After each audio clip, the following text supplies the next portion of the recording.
انت يا بنتي يا سعيدة، انت يا بنتي رد عليا. ما تسيبك يا بنتي من قعدة التلفزيون ده وتقومي تشوفي لك حاجة تعمليها، حاجة مفيدة تفيدي وتستفيدي، بدل يا اختي قعدة الحزينة اللي انت قاعداها. ايوه يا خالتي، بسلي وقتي، انا كنت قاعدة زهقانة يا اختي، والمواعين اللي في المطبخ كمان زهقانة، لو تخشي تغسليها تفكي وتروقي كده. خدي مني يا بنتي وما تراجعيش ورايا. خلاص يا خالتي، مش عايزة اروق، انا عايزة افضل زهقانة كده. خالتي انت سامعة؟ ده الباب بخبط يا خالتي. ايوه يا اختي سمعت، روحي شوفي مين، قلبي حاسس ان في مصيبة طالعة على السلم. راحت سعيدة عشان تفتح الباب ولقيت ست حوالي كده 30 سنة. مش ده برضك يا خيتي بيت خالتي مبسوطة؟ ردي عليا يا حبيبتي، ما تعوجيش عليا، انا ظهري اتقطم من طلعة السلم. ايوه يا اختي، اول مرة تجيلنا واحدة صعيدية، كلامك حلو قوي، اللهم صل على النبي، بتفكريني بمهجة في العشق الممنوح. اتفضلي. ودخلوا. سعيدة بتبص للست من فوق لتحت، والست بتبص لسعيدة من فوق لتحت، والست مبسوطة قالت: يا أهلا يا أهلا، اتفضلي يا حبيبتي، نورتي. نورك يا خالتي، أنا اسمي نعمة، حكولي يا معناكي وصيتك وصل لحدية الصعيد. بقولك ايه، أنا جايالك عشان تشوفي لي حل في مشكلتي، كبرت قوي أختي يا خيتي، أختي هتتطلق بسبب يا خالة. لا إله إلا الله. اتفضلي يا حبيبتي اقعدي ونجيب الحكاية من البداية. روحي يا بنتي يا سعيدة اعملي دور شاي وهاتيه للست. مشيت سعيدة ونعمة بتبصلها: اهده، ده راحت على طول من غير كاني ولا ماني، كلامك سمعت وطوالي. طب ده أنا البت بت اللي تتشك في بطنها، بفضل انده عليها يجي 3 ساعات اكلم فيها ولا ترد عليا، قاعدة ونات عينها في التلفزيون، اما كلمتها تتأفف كمان. سعيدة رجعت بسرعة: اهو يا خالتي الشاي اهو، وبطلي كل شوية شاي قهوة، نص المشكلة بتضيع عليا. بسم الله الرحمن الرحيم. في ايه يا بت، انت كنت حاطة الشاي في التلاجة ولا ايه؟ هيو بقى يا خالتي، عملته بسرعة وجيت. طيب المهم روحي اغسلي المواعين. اتفضلي يا ست نعمة، احكي يا اختي حكايتك، انا كل اذان صاغية. بيقولوا عني كلام عفش قوي يا خالة. اني مرة رحت ازور اختي نجوى، هي اللي ليا من الدنيا بعد امي وابويا، جوزها محروس كان في البيت، وواقف بقول لها: يا نجوى، هي اختك دي هتقعد عندنا كتير؟ وبعدين معاك يا محروس، اختي الوحيدة وجاية تزورنا، وبعدين ما هي سايبة عيالها وجوزها في الدار وجاية بطولها. عايز اقول لها ايه؟ اقول لها امشي يعني؟ لا، ما تقول لهاش امشي، لكن سيبيها مبلطة هنا. دخلت عليهم يا خالتي اوضة الجلوس وهم قاعدين جار بعض. اللهم صل على النبي. حبيبة اختك، جرى ايه قاعدين جار بعضكم ليه وعم تتوشوشوا؟ كيف العرسان الجداد؟ ده انتوا بقالكم يجي 10 سنين متجوزين ومخلفين واد وبنت زي الفل. وفجأة الواد ابن اختي صرخ وقال: الحقيني يما، وقعت على رجلي يما، بينها انكسرت عاد. يا حبيبي يا ولدي، بسم الله الرحمن الرحيم، ايه اللي حصل لك يا ولدي؟ محروس جوز اختي قال: بسم الله الرحمن الرحيم، اعوذ بالله من الشيطان الرجيم، قل اعوذ برب الفلق. انت هملت الواد وما بصيتيش عليه يا نجوى، شوفتي حصل له ايه؟ الله يا محروس، وبتزعجلي ليه؟ الواد وقع لحاله، هو أنا يعني اللي كنت قمت وقعته؟ لا، ماني شفته وقع لحاله، بس انت برضك ما مخلياش بالك مني. ركزي يا نجوى في عيالنا، دول اللي طلعنا بيهم من الدنيا، وأنا يا نجوى ما مستغنيش عن حد منيهم. واه، جرى ايه يا جماعة؟ في ايه يا نجوى؟ في ايه يا محروس؟ مسكتوا في بعض كده ليه؟ اهدوا يا اخوان، دي باين لها نفخة شيطان اكيد. ايوه نفخة شيطان، ولا تكونش عين شافت وما صلتش على النبي. واه، انت قصدك يعني انني حسدتكم ولا ايه؟ هو يعني صدفت انني قلت كلمة قام الواد وقع؟ ايه اللي جرى يعني؟ ايه رأيك يا خالة مبسوطة اللي سمعتيه لحد كده؟ صدفة ولا مش صدفة؟ هي فعلا يا ست نعمة صدفة، بس المهم برضو كملي الحكاية. قعدت كملت قعدتي ولا هم من الكلام، وقلت لأختي بقول لك ايه يا نوجة يا خيتي، ظروف جوزك المادية عاملة كيف؟ لسه برضك بيشتغل تاجر؟ ايوه طبعا يا نعمة، جوزي تاجر مواشي قد الدنيا، بيجيب المواشي وربيها وبيعها، وهي الدنيا ماشية الحمد لله. وعلى كده بقى عندي مواشي كتير، كم راس كده في الزريبة؟ ايوه عندي، بس اني والله ما بعدش. بقول لك ايه يا خيتي، هي فيها ايه يعني؟ ده انت عارفة كل حاجة بهمها، والعجول بتصرف كتير قوي. ايوه يا نجوى، العجول بتصرف، بس أنا سامعة إن العجل الواحد بقى بشي وشويات، ده جوزك بقى على كده بقى من ذوي الأملاك.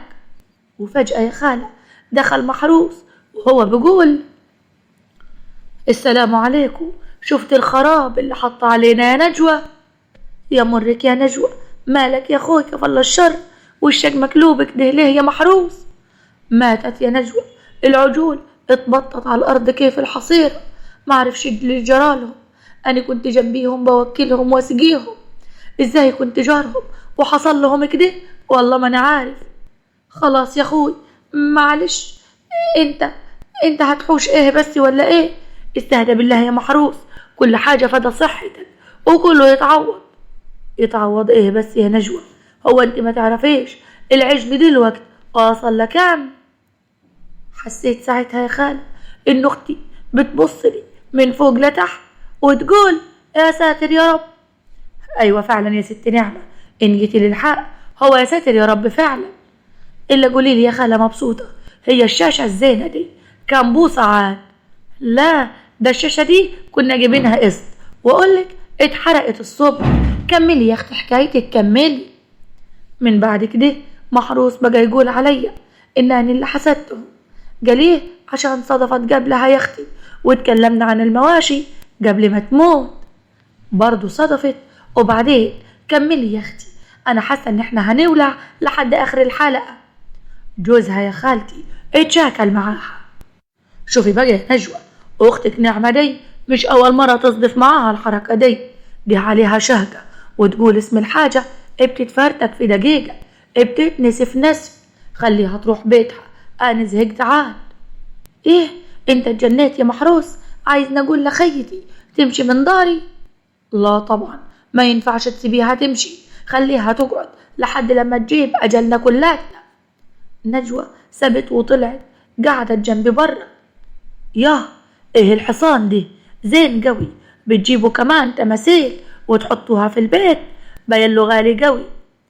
ايوه يا نعمة ده غالي قوي، محروس جابهولي وقال لي انه هدية، منه يعني عارف انني بحب التحف. بنتي يا هنية تعالي خد الحصان ده لمعيه وحطيه في الصالون. البنت الصغيرة خدت الحصان تلمعه، وجت بعد دقيقة وهي بتقول آسفة يما، الحصان كنت بلمعه وقع لحاله يما، اتفتفت 50 حتة كأنه كان ورق يما والله. نجوى بصت لي وقالت منورة يا نعمة يا اختي، منورة والله. بنورك يا حبيبتي، كلام جوزك يعني تحسيه كده انه ما عجبنيش. اوعي تكون انت رخرة صدقتي كلام جوزك عني، ولا يعني بدأت تشكي ان عيني عفشة؟ لا هي كل ده اختك نجوى ولسه بتشك ان انت عينك وحشة؟ طب تصدقي بالله انها تستاهل واكتر من كده كمان. انا ما خدتش عنديها كتير يا خالتي، دول هما كام يوم. بقول لك ايه يا خالتي مبسوطة، الا الخاتم الكبير اللي في يدك دي دهب نحاس يا حبيبتي، قل اعوذ برب الفلق.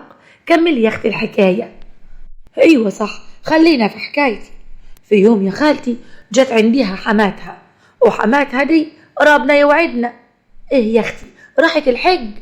لا دي ولية كركوبة عنديها 108 سنة، وتشوفيها تقولي عليها بنت بنوت بنت 20 سنة.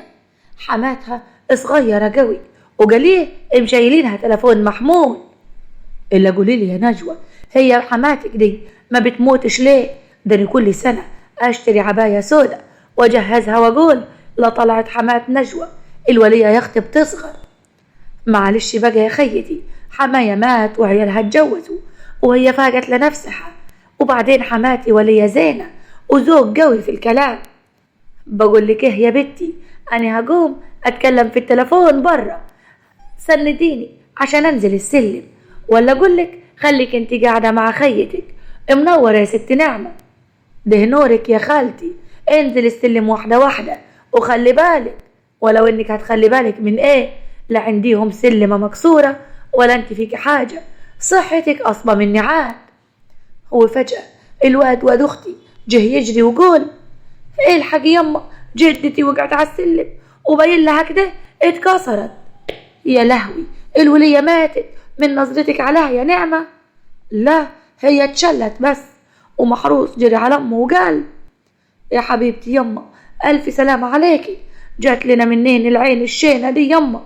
قومي يما انا هوديك المستشفى، اهي برضك ارحم من القعدة هنا. بقول لك ايه يا محروس، عمال تبص لي من فوق لتحت، دي اقدار يا اخوي. وبعدين يعني هو انت مش شايف امك عندها 108 سنة، يعني دفعتها ماتت من زمان. الا قولي لي يا خالة مبسوطة، الكوبايات اللي قدامك دي زينة قوي، الا نوعها ايه الكوبايات دي؟ الحقيني يا خالتي، بغسل المواعين يا اختي زي ما قلتيلي، الكوبايات قسمت نصين في ايدي، اعمل ايه؟ اعوذ بالله، اقري يا اختي المعوذتين، واقول لك شغلي سورة البقرة. اقول لك يا بنتي يا سعيدة، روحي نادي عمك فتحي اللي بيقرا في المياتم، قولي له عايزينك تقعد معانا يومين 3. منورة يا ست نعمة، كملي يا اختي الحكاية، ايه اللي حصل تاني؟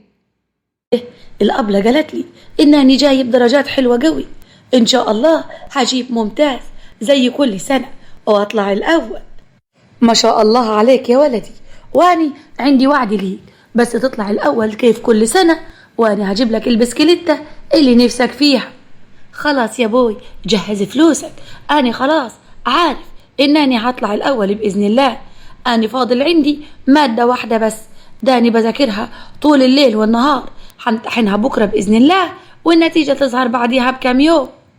وآخر الأسبوع يا خالتي طلعت نتيجة الولد، ولقينا محروس داخل وشه مقلوب.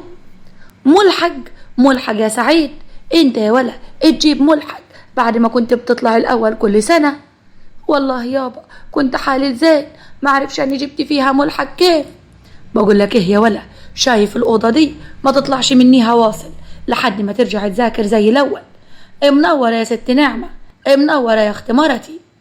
جرى ايه يا محروس، قبل ما اكلمك كل ما ابص لك تقول لي منورة، جرى لك ايه؟ ناقص تقول انني عيني اللي خرمت الاذون. والله يا خيتي لو دورنا هتطلعي وراه. سامعة جوزك يا نجوى؟ وبعدها لك يا محروس، عيب الكلام ده. بقول لك ايه يا نجوى، انا هحط في حنكي بلغة قديمة وانتي تعالي ورايا، عايزك. ودخلوا مع بعض الأوضة وقفلوا على بعضيهم. ايه مالك يا محروس، ماسك في البت من ساعة ما جت؟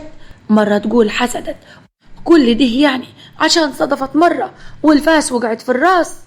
حرام عليك يا نجوى، كل دي صدف، اختك عليها شهقة تقلع القلب من صدره. لا والله، بس عشان انت حاطط الموضوع في راسك، عشان كده مصدقه. لا، اختك بتحسدنا بجد. طب ركزي كده تاني، لو حصلت حاجة يبقى كلامي صح وهنمشيها من الدار يا نجوى. شفتي يا خالة، مش عايزيني اشوف اختي ولا اقعد معاها، اختي الوحيدة اللي ماليش غيرها في الدنيا. طب انت يا ست نعمة شايفة ده كله بيحصل، ما مشيتيش ليه يا اختي؟ ده المثل بيقول يا بختي من زار ويخفف. قاعدة كل ده عند اختك وجوزها ليه؟ مش بشوف اختي يا خالتي وحشاني، ايه ما اقعدش عنديها؟ هو اصلا مش عايزني اروح، بس لا ولا عبرته. استني يا خالة، ده انا نسيت اقولك على حاجة. في مرة كنت داخلة على اختي اوضتها. ايه يا نجوى قافلة على روحك ليه يا خيتي؟ بتعملي ايه؟ تعالي يا نعمة، برص الدولاب بتاعي، حاسة كده انه منعكش حبتين، وانا احب كل حاجة مترتبة على الشعرة. طب اقول لك ايه، خلينا ارص معاكي واساعدك يا حبيبتي. اهدي كله، كل ده دهب عنديكي وكل ده هدوم؟ طبعا يا ستي، حقك من جدك، جوزك مدلعك، وبيني وبينك الراجل الزين اللي زي جوزك ده الواحدة ما تزعلش واصل ولا تزعل مني، مهنيكي وجايب لك الغالي كلاته. إلا التلفون اللي في الشاحن بره ده جديد أصلاني أول مرة أشوفه معاكي. أيوة محروس جابهولي هدية عشان كان عيد ميلادي. قاليه محروس بيعمل لي عيد ميلاد.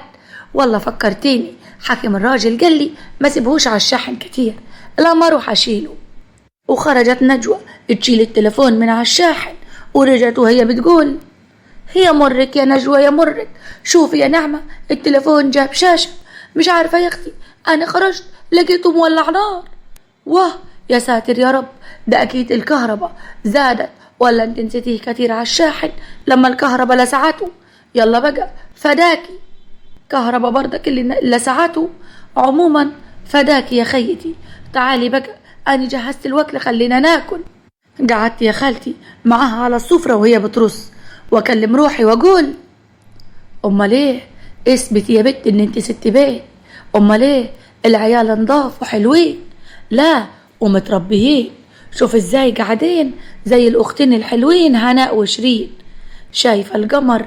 طيب ده أنا عيالي ما بعرفش أنام منيهم في الظهرية، العيل تنامي دقيقة تلاقيه معاه خرطوم البوتاجاز، يا تلاقي معاه فيشة الغسالة ولا خلع شبكة التلاجة اللي في الظهرية. أعمل إيه بس يا ربي أعمل إيه؟ بس يا ولا بس يا ولا سيب شعر أختك يا ولا. إيه اللي حصل لك يا سعيد؟ أنت عمرك ما كنت بتضرب أختك. أختي يما كسرت لي لعبتي وأني لازم أضربها وأكسر لها عظمها كمان. لا يما هو اللي كسر العروسة بتاعتي وأني لازم أكسر لعبه كلاتها وأضربه وأموته كمان. يا لهوي بس يا بنت عيب تتكلمي كده على أخوكي. بس يا ولا أنا هضربكم انتوا الاتنين، يلا تعالوا معايا على الأوضة. بقول لك ايه يا حبيبتي، هو انت ان شاء الله قاعدة معانا هنا كتير؟ يعني جوزك وعيالك ما وحشكويش ولا ايه؟ لا هرجع لجوزي وعيالي بس اقعد معاكي كمان شوية، حكماني اتوحشتك قوي. واني كمان يا نعمة يا خيتي اتوحشتك قوي يا غالية، ربنا يسترها علينا الايام الجاية. تكونيش عايزاني امشي عشان يخلالك الجو مع محروس، ده هو شهر انا جاية اقعد عنديكي وانتوا طبعا مش متعودين ان يقعد بمناتكوا عزول، مش كفاية ان انتوا بتناموا في اوضة واحدة؟ طب داني وجوزي بقالنا يجي 6 سنين من يوم ما خلفتي ابن الاخراني ما نمناش في سرير واحد. اللهم صل على النبي. بقول لك ايه يا نعمة، تحبي يا خيتي اجيب لك حاجة تشربيها ولا اقول لك انا هدخل انام؟ تصبحي على خير. ودخلت نجوى تفرد طولها جنب محروس اللي كان صاحي وقال لها انا عايز اعرف هي اختك قاعدة عندنا لحد ميتة، مش هينفع كده، انا ما بعرفش اخد راحتي في بيتي. ليه يا محروس هي كانت نايمة وسطينا، ما هي في اوضة تانية، ولا انت بقى ما حملش اختي في البيت وعايزة تمشيها؟ انا ما قلتش حاجة من ساعة ما جت، بس خدت اسبوع و2 و3 كفاية على كده، والمفروض اني هتروح. شوف عاد انا اختي لو روحت يا محروس انا همشي معاها. اكده يا نجوى، طب روحي معاها. امال ايه، هو الموضوع بقى سهل بالنسبة لك؟ اكده يا محروس اتمشيني. طب والله ماني قاعده لك فيها وهاخد اختي وامشي يا محروس. استهدي بالله يا نجوى، انت عارفه ان انت حبيبتي وانا ما كانش قصدي. لا هي كده جابت اخرها، انا همشي يا محروس مع خيتي، يعني همشي. انا عايزه افهم يا ست نعمه ولا مؤاخذه يعني ان انا قاطعتك، انت يا اختي لما كنت سامعه جوز اختك بيتخانق مع اختك بسبب وجودك في البيت ليه ما مشيتيش؟ ليه قعدتي؟ يا اختي حرام عليكي، ده الواحدة تروح تزور الناس والوقت يتأخر تبات الصبح من بدري تمشي، لو المشوار بعيد ناخد يوم 2 عشان حتى قعدتك تبقى حلوة وظريفة والناس تستنى جيتك، مش اول ما تشوفك تقول اللزقة جت وتقوم قافلة الباب في وشك. اني اختي كانت وحشاني يا خالة مبسوطة. ايوه يا اختي وحشتك وقعدت عندها يوم و2 خلاص، انما يا اختي خدتي شهر بحاله قاعده للراجل ليه؟ هو يعني عنده حق يزهق منك؟ وبعدين ايه يا اختي والشهقه اللي انت بتقوليها دي، بتبصي للحاجه وما تقوليش بسم الله ما شاء الله تقع في الارض تتدغدغ. يا اختي حرام عليكي، كل اللي يشوفك لازم يخمس في وشك. انا هقول لك حاجه واحده بس، غايبة عنك يا حبيبتي. ربنا سبحانه وتعالى قال: بسم الله الرحمن الرحيم: ولولا إذ دخلت جنتك قلت ما شاء الله لا قوة إلا بالله إن ترني أنا أقل منك مالا وولدا. صدق الله العظيم. يعني الراجل حسد نفسه، وده دخول بيتك. أمال بقى بيوت الناس يا حبيبتي؟ بيوت الناس لها حرمة، ما ينفعش اللي انت عاملاه. ما تركزيش قوي كده مع الناس. البني آدم ممكن يحسد نفسه ويحسد غيره حتى من غير ما ياخد باله. عندك حاجة يا خالتي، بس أنا ما كنتش واخدة بالي. وهنا سعيدة بتنط من المطبخ وتيجي. بقولك ايه، خالتي مبسوطة دي كلامها صح الصح، وتسمعيه كله وتنفذيه بحذافيره لو عايزة تمشي كويسة. بس قبل ما تبطلي اللي انت فيه وتقولي بسم الله وما شاء الله، عايزاك تبصيلي كده. انا اهو يا اختي عايشة مرتاحة لوحدي، لا معايا عيال ولا متجوزة ولا عندي راجل ينكد عليا. عايزاك تركزي معايا وتقوليلي: ياه انت لساتك مش متجوزة ولا شايلة هم وانت صغيرة. انا عايزة انام واصحى الاقي نفسي متجوزة ومعايا 5 عيال. حجرة ايه يا بت؟ تعالي هنا يا اللي تتشكي في عينك. يا بت سيبيكي منها، احسن تنشك عين تجيبك الارض، وانا ما عنديش من الدنيا الا انتي. يا بت انت نسيتي هي عملت ايه في حمات اختها؟ بقولك ايه يا نعمة، هتطلعي من عندي تصالحي اختك على جوزها وتقعدي معاهم ساعة زمن وترجعي على بيتك. حاضر يا خالة، توبة من دي النوبة. واه واه واه واه واه، ايه ده يا خالة مبسوطة؟ كل دول متابعين عنديكي جبتيهم ميتة دول؟ ده انت فاتحة القناة ما بقالكيش شهرين.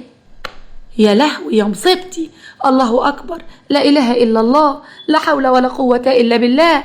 انزل يا ابني بتتر النهاية، حرام عليكي. الناس دول غلابة، ده أنا لماهم بطلوع الروح. ما تنسوش يا حبايب تصلوا على النبي في الكومنتات واقروا آية الكرسي عشان تفضلوا في حفظ الله. أشوفكم على خير لو فضلت سليمة لحد بكرة. تصبحوا على خير يا حبايبي. استودعتكم عند الله الذي لا تضيع عنده الودائع. اطلعي يا بنتي بره، انا اول مره في حلقاتي اطرد واحده جايه لي بمشكله. اي واحده فيكم يا حبايب تشوف نعمه واللي زي نعمه داخله عندها البيت تقفل الباب في وشها وما تتكسفيش.